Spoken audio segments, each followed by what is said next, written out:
Serena em Cristo. Programa Universo Acadêmico.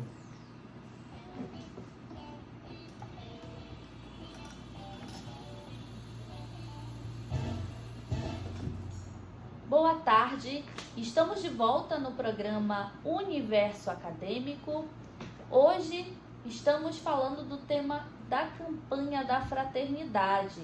A campanha da fraternidade desse ano, da CNBB, ela veio trazer o tema da educação.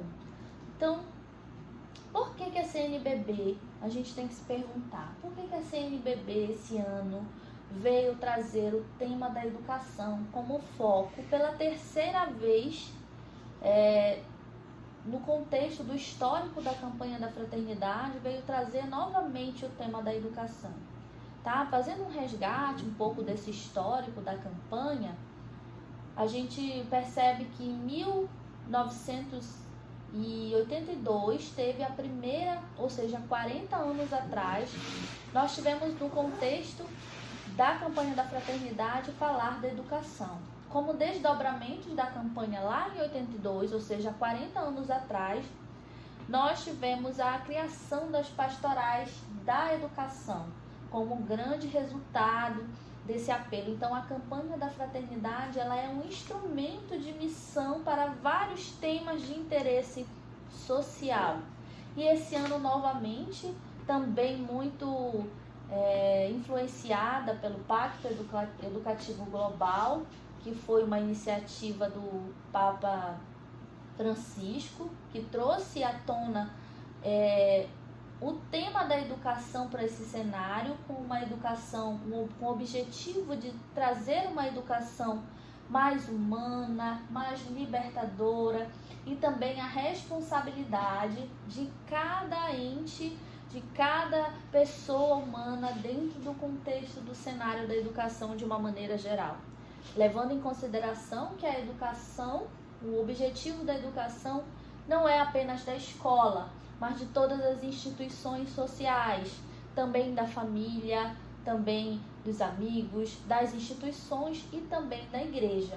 Então, se você tem alguma dúvida, alguma pergunta para fazer em relação à campanha da fraternidade, tem algum relato, você que é educador, tem algum relato relacionado aos desafios da educação, entre em contato conosco pelos telefones 4006-9253 e 4006-9254 ou através do WhatsApp do ouvinte de DDD 91 98814 0275. E para continuar o nosso bate-papo aqui com a nossa amiga Denise, que é coordenadora pedagógica de uma escola pública de Belém, por que a gente reforça também questionar e assim utilizar as informações e a experiência da Denise também como profissional da escola pública, porque existem muitas diferenças entre a realidade da educação de uma escola de particular com uma escola pública, que trabalham com outro público, com outros alunos que também desenvolvem um contexto de uma relação diferenciada com o ensino e com as pessoas que convivem naquele espaço educativo.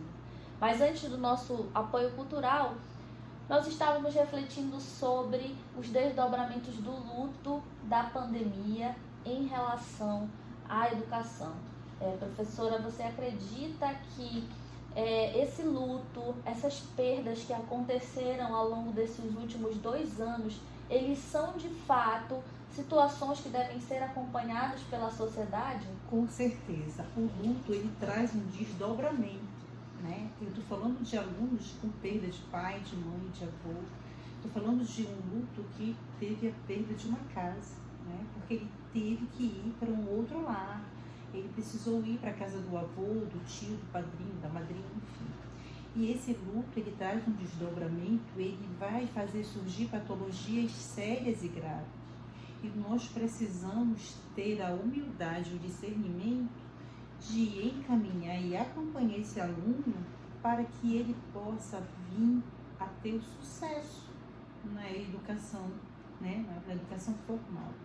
No momento que esse aluno apresenta uma patologia grave e não é acompanhado, ele não vai ter esse sucesso e evidentemente que a educação não vai ter, né, para o que ela se destina, né? Então nós precisamos levar isso em consideração e buscar nas outras políticas públicas a ajuda necessária que precisamos dentro do espaço escolar. Nós precisamos sair dos nossos muros, nós precisamos mostrar humildade e buscar nas outras políticas públicas. E esse meu aluno, ele não só precisa da educação formal, mas ele precisa do acompanhamento da saúde, ele precisa do acompanhamento da assistência social, né? Então nós precisamos ir fazer com que esse aluno que tem esse direito seja garantido, para que ele tenha um sucesso garantido e venha fazer o diferencial na vida dele. Para além disso, nós falávamos que a felicidade de ter o lema da campanha Fala com Sabedoria, Escuta com Amor, e a gente aqui faz um desafio à pastoral, a pastoral da educação, né? As pastorais em si, elas precisam sair dos muros e chegar até as escolas para fazer a troca, para realizar as trocas de experiência. Nós precisamos estar dentro do espaço escolar, porque é aquele espaço escolar que está naquela comunidade, que congrega e é próximo das outras políticas públicas, que é próximo das outras instituições. Tudo vai para a escola, entendeu? Tudo acontece no espaço escolar, às 4 horas, ou pela manhã, ou pela tarde, ou pela noite, tudo acontece. Então nós precisamos fazer com que essas trocas sejam o mais salutar possível para esse nosso aluno da educação infantil, do ensino fundamental, do ensino médio. Nós temos, quando o aluno chega no ensino médio, aproximadamente pela necessidade de compor a renda familiar, ele acaba se evadindo, ele acaba saindo, ele acaba indo para o subemprego, ele acaba deixando a escola e indo para a rua para poder fazer a venda, né, o trabalho informal. E aí ele perde, e aí nós perdemos, e aí a escola, a educação perde. Então é necessário que façamos, e aí eu não tenho a forma, né? Mas que façamos do ambiente escolar o melhor possível para que esse aluno não se evada, para que ele fique e tenha a sua formação garantida. E aí eu fico pensando, esse aluno, ele passa por uma instituição familiar, ele chega numa igreja, e aí que eu não estou me reportando só a católica, falando da igreja, de uma forma geral, da igreja cristã, né? Para chegar na escola. Então é preciso que essas 3 instituições caminhem junto. E quando eu falo de família, eu não falo da família tradicional, mas eu falo da família que está com aquele aluno, que pode ser o avô, a avó, o tio, a tia, o padrinho, a madrinha, né? O pai ou a mãe, mas que ele consiga garantir para que ele seja em desenvolvimento o que direito ele tem, o que é de direito, né? Que é a educação formal, que através dela ele qualifica-se enquanto cidadão e cidadã, que possa fazer parte de um mercado de trabalho, né? Que ele possa sair da situação da extrema pobreza, da extrema miséria, para uma condição melhor. Então, esse é o nosso papel enquanto educadores e educadoras que somos, ou na escola, ou na igreja, ou na família, ou numa comunidade de forma geral. Então, Denise, de uma maneira geral, o que você falou agora, né, nesses últimos minutos, foi que a escola, ela não é um processo isolado. Jamais, nunca foi. Que vai educar esse jovem, esse aluno, né? Que a gente falando no contexto da educação formal, a educação formal, que é essa que vai te garantir um certificado de conclusão, mas assim, fora desses contextos e dessa realidade da educação formal, existem as outras formas de educação tão e igualmente importantes como a educação formal, não é isso? Que é as instituições que esse aluno passa, né? Que também, dentro do contexto da campanha da fraternidade, como um dos objetivos específicos, é também no seio da família. E essa participação da família também, dentro desse contexto, é fundamental, não é? Fundamental, de extrema importância. É nesse lar, é nesse espaço que ele encontra força, né, para sair. Então, se ele não encontra nesse espaço que ele vivencia, que é um espaço de aconchego, que é um espaço do cuidado, que é um espaço do carinho, do amor, ele não vai chegar assim, equilibrado, no outro local, né? Então, e aí eu não estou falando de condição financeira, eu estou falando de lar, eu estou falando de um espaço que precisa ser minimamente acolhedor para esse ser em desenvolvimento. E quando eu estou na escola, que algumas vezes a gente libera, ele diz, tia, eu não quero ir para casa. E a escola não tem grandes, não tem uma quadra grande, não tem algo tão... Opções de lazer tão dinâmicas para oferecer. Mas vocês ainda não, mais tia, uma eu quero escola ficar pública, aqui. né? Eu quero ficar aqui. Eu não acredito, vamos lavar a louça, vou ver a casa, não, tia, deixa a gente ficar aqui. E eles saem de lá no último minuto do segundo tempo, né? Porque não querem. Aí eu fico me perguntando, poxa, se tivéssemos uma quadra, se tivéssemos um recurso mais para dar para ele, porque eu prefiro que ele fique lá comigo, né? Do que lá na rua, que ele vai estar vulnerável a qualquer outra situação de violência. Essa realidade que você acabou de expor também indica que o aluno ele quer opções Sim. para entretenimento, opções. Então, assim, se a gente tivesse condições de chegar dentro da escola e oferecer alternativas de educação cidadã, humana, libertadora, também faria com que esse aluno visse naquele espaço um local mais acolhedor. E aí eu sou ex-aluna salesiana e eu venho de dom de oratório. Então, os sábados e domingos a gente oratório, né? Eu estudava de segunda a sexta e sábado e domingo eu voltava para minha escola com a minha bola embaixo do braço, porque eu ia jogar, porque o esporte ele te dá essa possibilidade de educação. O esporte te dá a possibilidade de trabalhar e vivenciar em grupo. O esporte te dá a possibilidade de trabalhar em equipe. E quando você trabalha em conjunto, você tende a ficar muito menos vulnerável, porque você trabalha com um olhar de equipe. Então é necessário que as pastorais saiam rumo às escolas para essa ajuda no sábado, no domingo, atividade. Nós estamos falando de pessoas, de aluno que não tem lazer garantido. É interessante voltarmos a abrir escola para possibilitar quadra de vôlei, de basquete, de futebol, abrir os nossos auditórios para a sessão de cinema, entendeu? Abrir os nossos espaços para fazer com que aconteçam cursos ou momentos de trabalhos manuais, de artesanato. O artesanato trabalhado, ele vai trabalhar com a questão da memorização, ele vai trabalhar com várias questões que vão ajudar onde? Na sala de aula. O conteúdo trabalhado, quando eu tenho um aluno, quando eu tenho uma criança, quando eu tenho um adolescente ou pré-adolescente, que ele consegue estar de forma tranquila, ele tem a capacidade de aprender, o poder cognitivo dele fica muito mais apto para conseguir receber os conteúdos e fazer a educação acontecer. Então eu preciso de várias possibilidades para que esse aluno tenha sucesso lá na sala de aula. O ideal neste cenário é ampliar os horizontes das possibilidades do aluno. Você também falou muito bem em relação a uma família acolhedora, a um espaço de educação acolhedor. Mas nesse cenário de pandemia, como que a comunidade escolar está acolhendo esse jovem? Porque ela também está adoecida. Então, essa comunidade escolar perpassa pelo porteiro, pela servente, por todo mundo que também precisa desse apoio.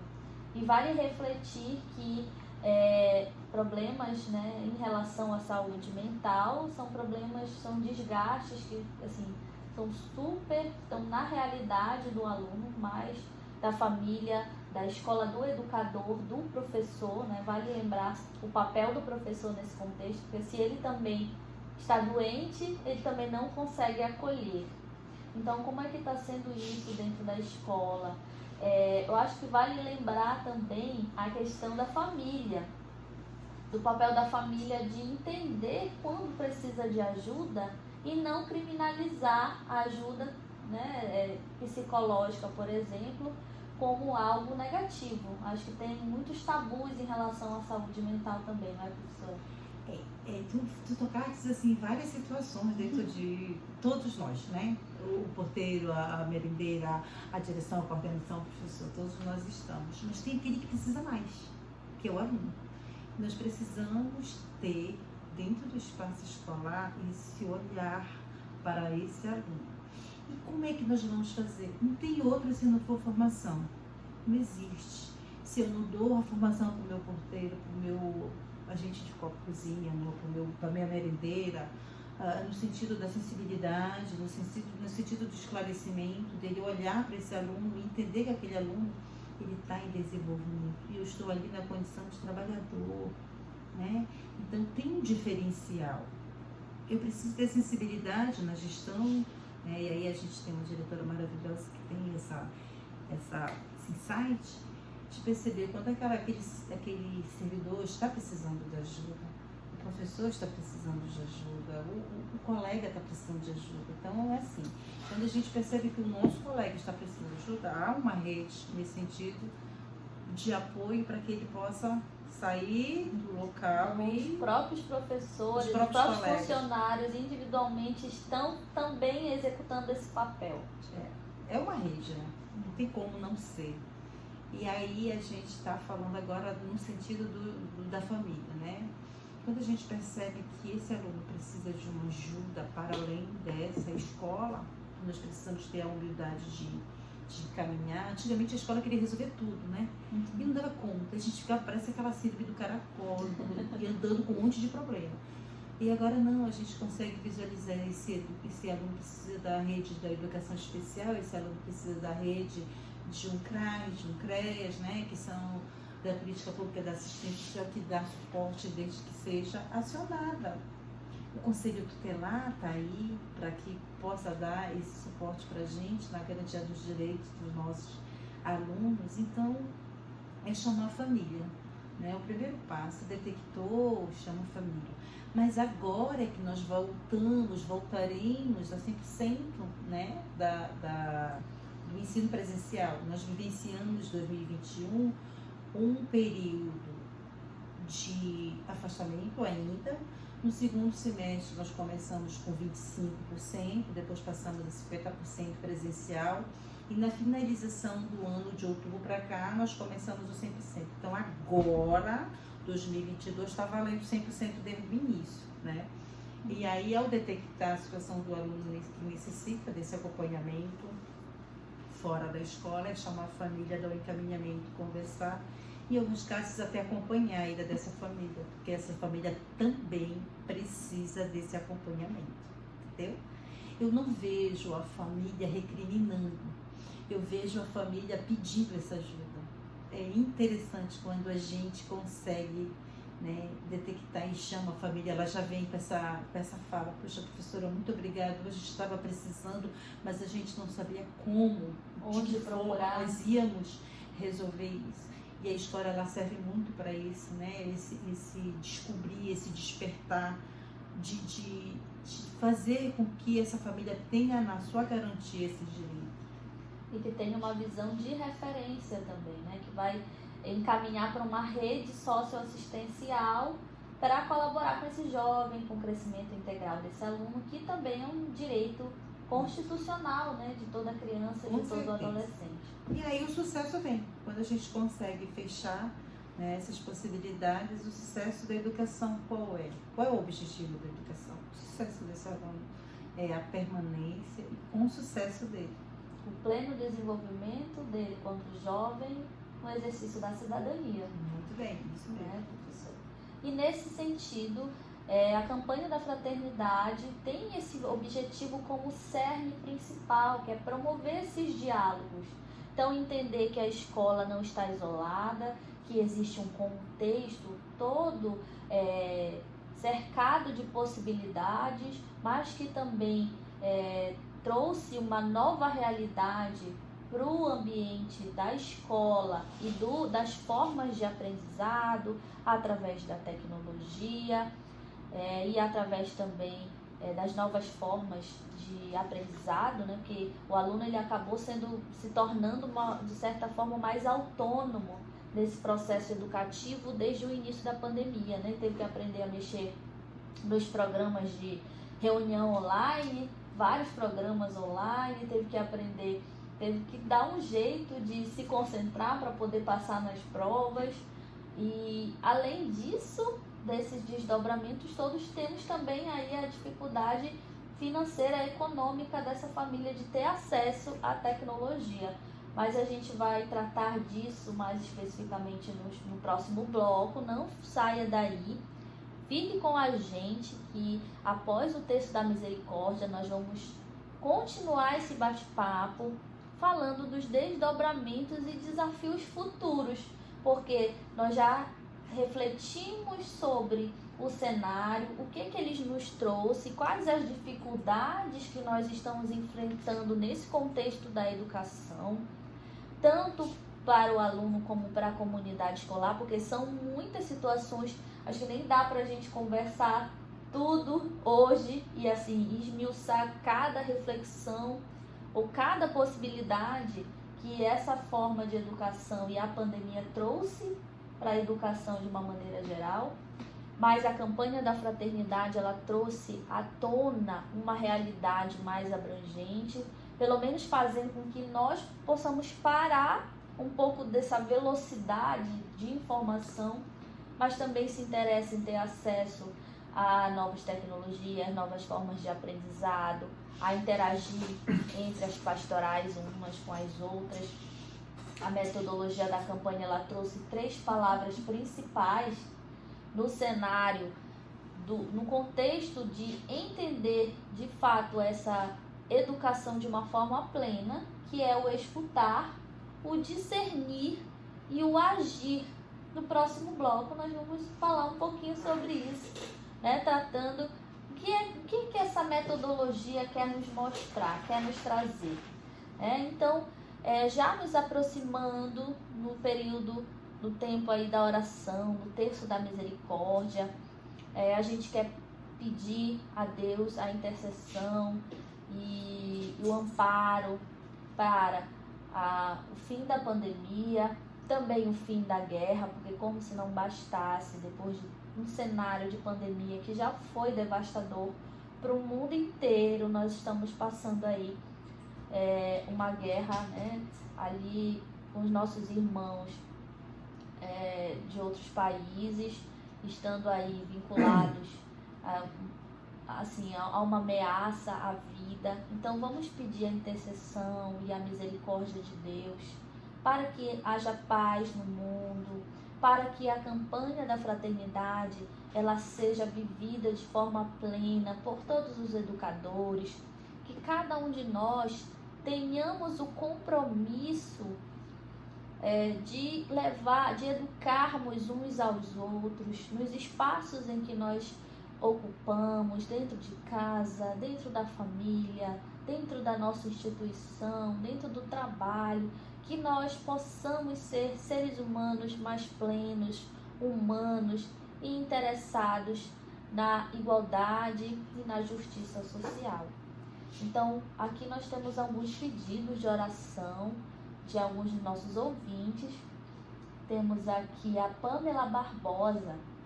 Ela pede pela recuperação da saúde de Raimundo Paulo Santos Barbosa.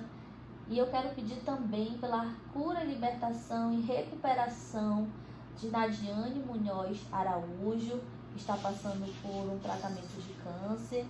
E para todos vocês que estão nos ouvindo, caro ouvinte, eu quero pedir que Deus habite no seu lar, entre na sua casa, faça desse momento de oração para todos nós um momento de libertação, de renovação, que esse período de quaresma seja um momento de renovação dos nossos hábitos, que nós possamos ficar mais próximo do amor de Cristo.